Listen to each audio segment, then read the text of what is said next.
Hello class. Today we discuss Evidence Act 1872 Section 7. Friends, I already teach you section 1 to 6. Today we discuss section 7. What is your main purpose? Is your section 7? What is the intention of section 7? ये सारी चीज़ें हम लोग section 7 में पढ़ने की कोशिश करेंगे, समझने की कोशिश करेंगे। सेक्शन 7 की बात करें तो इसकी लैंग्वेज है facts which are the occasion, cause और effects in issue। सेक्शन 7 की बात करें तो सेक्शन 7 डील्स करता है क्या क्या, तो देखते हैं। Deals with a variety of facts, ध्यान देंगे। सेक्शन 7 जो है वेराइटी ऑफ फैक्ट्स को डील करता है, जिसमें such a those which a constitute the occasion, cause of और प्रोवाइड द अपॉर्चुनिटी। तीन वर्ड को ध्यान में रखेंगे, occasion, cause, opportunity for the happening of the fact in issue और विच शो देयर इफेक्ट्स को भी ध्यान में रखेंगे। तो इस सेक्शन 7 को हम और अच्छे से समझने के लिए इसे कई काइंड्स में डिस्ट्रीब्यूट करके देखते हैं। कहा जाता है कि the section this provides for the relevancy of the flowing kinds of fact. Section 7 में कई सारे रिलेवेंसी है जो कि हमारे फैक्ट्स को दिखाता है।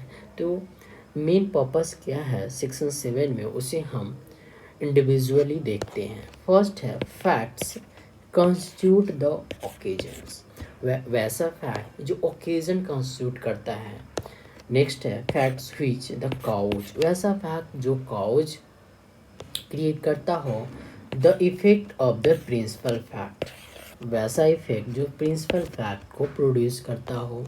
नेक्स्ट है fact which provide the opportunities for the happening, ध्यान देंगे, opportunities for the happening of the principal facts. Next है हमारा facts which constitute the state of things, ध्यान देंगे, state of things under which the principal fact happen. तो हमने देखा कि जो हमारा रिलेवेंट फैक्ट है सेक्शन 7 के अंदर, वो मेनली रूप से क्या क्या है। तो रिलेवेंट फैक्ट सेक्शन 7 में ओकेजन है, काउज है, इफेक्ट है, कॉन्स्टिट्यूट स्टेट ऑफ थिंग्स है, नॉन अपॉर्चुनिटी। ये 5 रिलेवेंट फैक्ट है जो सेक्शन 7 में डील करता है। इसे सिंपल वे में याद करने के लिए हम ऐसे लिख लेते हैं 5 स्टेट ऑफ थिंग्स, सी से कॉज कर लेते हैं, O occasion, P opportunity, E effect. इस तरह से सबको एक साथ कर लेते हैं। स्कोप से हम सेक्शन 7 के सभी कॉन्स्टिट्यूट को आसानी से ध्यान में रख सकते हैं। अब हम लोग थोड़ा सा समझते हैं कि सेक्शन 7 का प्रिंसिपल क्या है। प्रिंसिपल तो सेक्शन 7 का प्रिंसिपल है, ध्यान से सुनिएगा। This section, it means section 7 is based on induction. It means the relevancy of fact is required to be determined by human experience. क्या ध्यान में रखना है? ध्यान में रखना है the relevancy of facts. The relevancy of facts is required to be determined by human experience. इसे ध्यान में रखेंगे। इट मीन्स मैं ये कहने की कोशिश कर रहा हूँ कि what has been the effect of particular cause पे क्या इफेक्ट पड़ सकता है, and what has been the constant cause of a particular effect, और कांस्टेंट काउज पे क्या इफेक्ट पड़ सकता है। एक वर्ड है हमारा पार्टिकुलर काउज पे क्या इफेक्ट पड़ सकता है। और फिर हमें देखना है काउज जो ये है वो पार्टिकुलर इफेक्ट के साथ साथ हमें ये ध्यान रखना है कि past will be the same in a future. तो आप लोग को समझ में आ गई होगी कि मैं क्या कहने की कोशिश कर रहा हूँ। मैं सिंपल वर्ड में कहूँ तो मैं कह रहा हूँ what has been the effects of a particular cause and what has been the constant cause of a particular effect in the past will be the same in the future।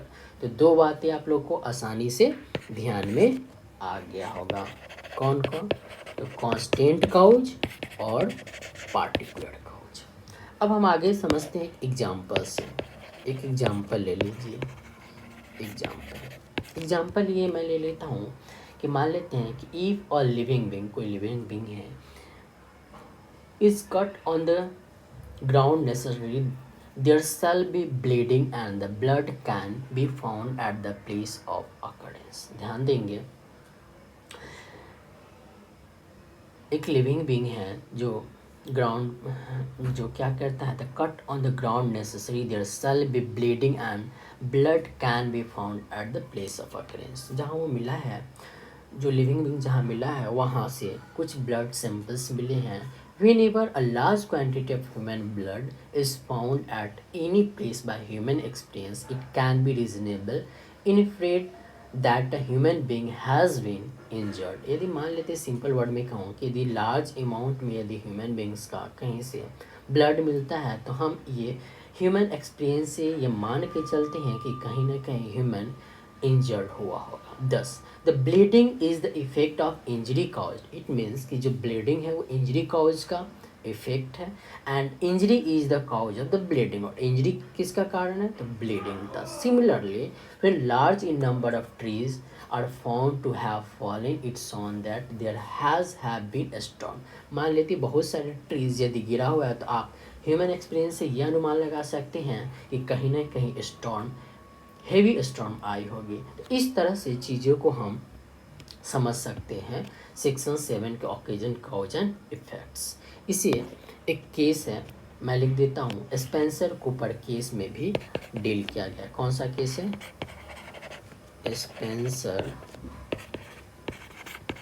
Cooper case.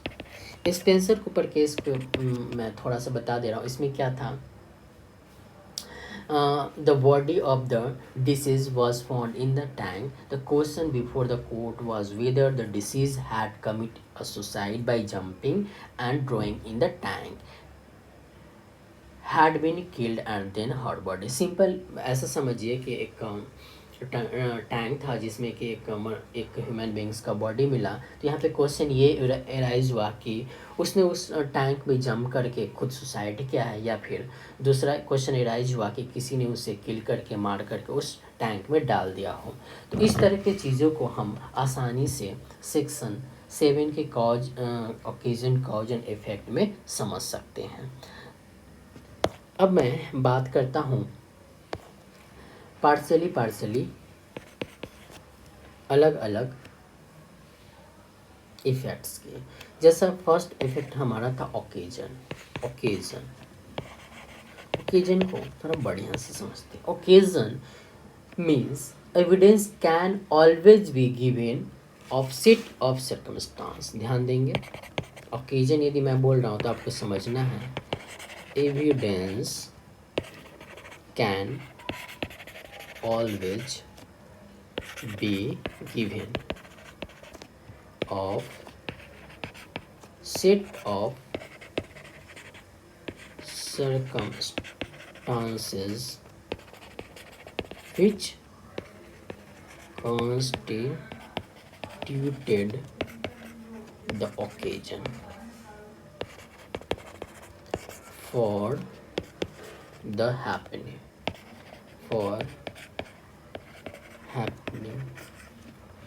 of the principle of fact। इस तरह से हमें occasion को समझना है। इसे example के through, एक केस के थ्रू हम समझ सकते हैं। केस का नाम है R versus Richardson.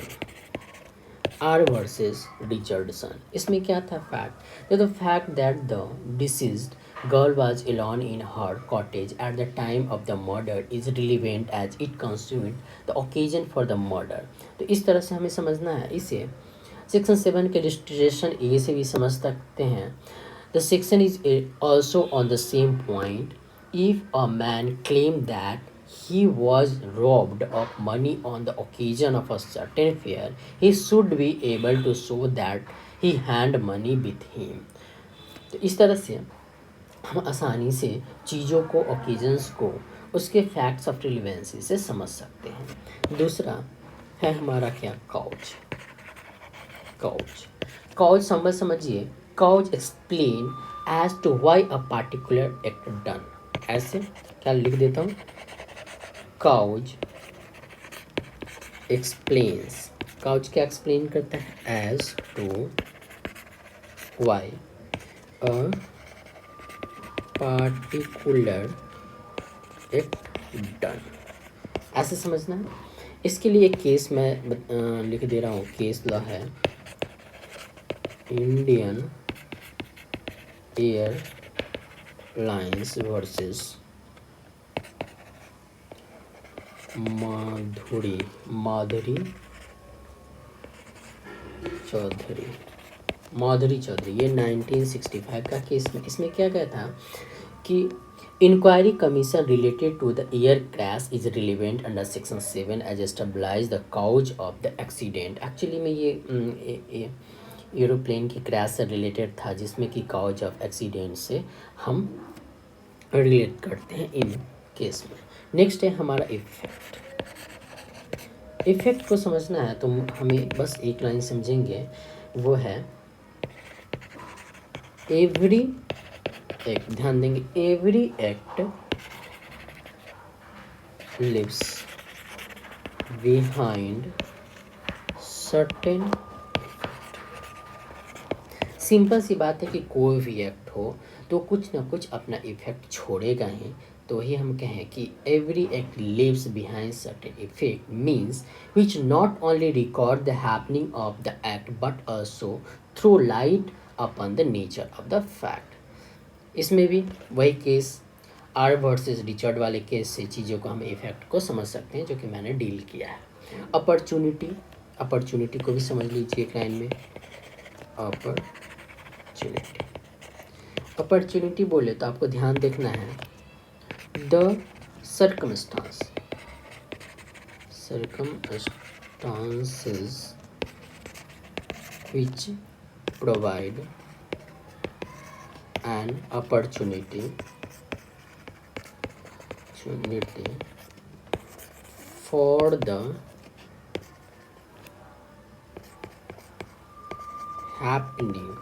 happening of a fact in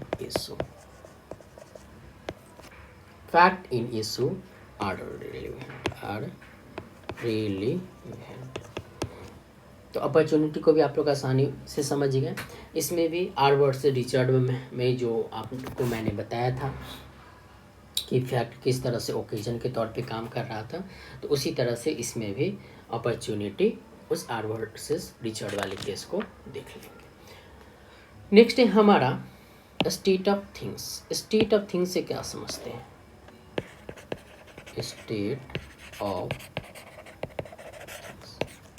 state of things को सिंपल वर्ड में समझ लीजिए, the fact which constitute the state of things under